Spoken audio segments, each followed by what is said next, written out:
Edna Valley, Central Coast, Chardonnay. These Central Coast grapes are afforded a cooling coastal influence that extends our growing season, creating concentrated and complex flavors. With flavors of apricot, pineapple, and notes of cinnamon and clove, this Chardonnay is a mouthful of bright acidity. The finish is layered and goes on and on.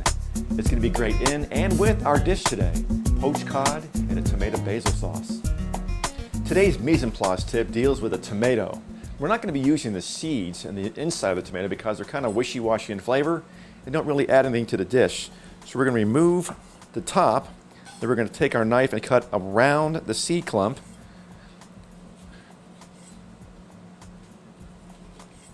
Leaving those useless flavors in the middle, and we'll toss.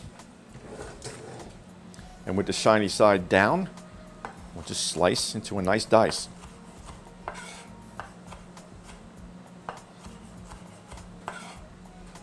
The second tip is we're going to add the tomatoes and the basil dead last to maintain their flavor and color. We're going to start by flavoring our clam juice or poaching liquid. If you can't find clam juice or you want to try something else, look for cans of fish stock.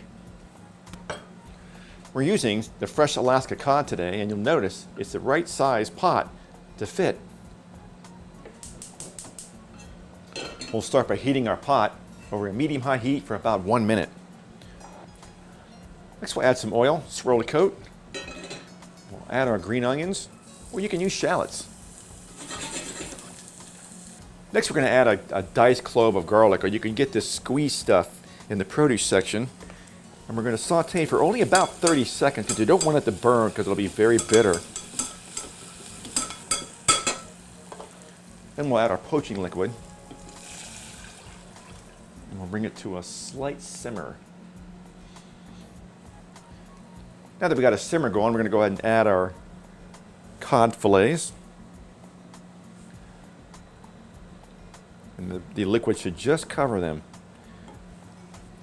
As soon as the simmer starts, we're going to lower the heat to simmer where it's simmering really low, where you can barely see the bubbles coming up. You'll know when the cod is ready because it starts to flake apart. Be careful when taking it out of the pot. I recommend using a spatula. Next, we'll turn the heat up to our poaching liquid to a high simmer and reduce by 75%. Well, now that our reduction is almost done, we're going to go ahead and pop off the leaves, leaving the stems behind of our fresh basil. We're going to do this last thing because it'll turn black on you in a matter of minutes. Now that our poaching liquid has been reduced by 75%, we're going to go ahead and add a few drops of our lemon juice, a couple of pats of butter, and we'll incorporate. Make sure your butter is cold out of the fridge. And if you want to stabilize your sauce, we'll add just a couple drops of some heavy cream, not too much. And we'll turn off our heat. Add just a little fresh cracked pepper. Then we'll roll up our basil leaves and give them a nice chop, which the French call chiffonade, which is ribbon-like cut.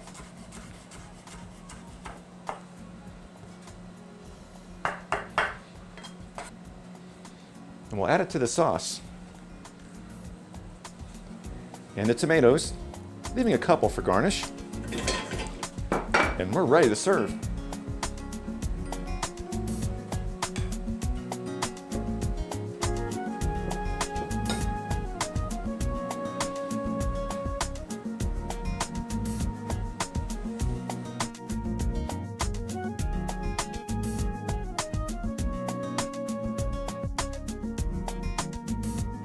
Another one of my favorite wines is the Prophecy Pinot Noir.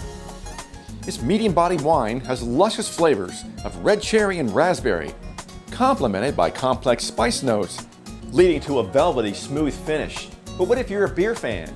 Here's two I recommend. This Belgian-style wheat ale is brewed with white wheat and steel-cut oats. Blue Moon features a crisp finish and perfect combination of Valencia orange peel and a touch of coriander. The citrus flavors are going to go great with this dish to really cleanse the palate. Another great selection is this Ballast Point Sculpin IPA. After 5 years of experimenting, they know hopping an ale 5 separate stages would produce something special. The result ended up being this gold medal winning IPA, whose inspired hints of hops creates hints of apricot, peach, mango, and lemon flavor, but still packs a bit of a sting, just like the sculpin fish. Enjoy!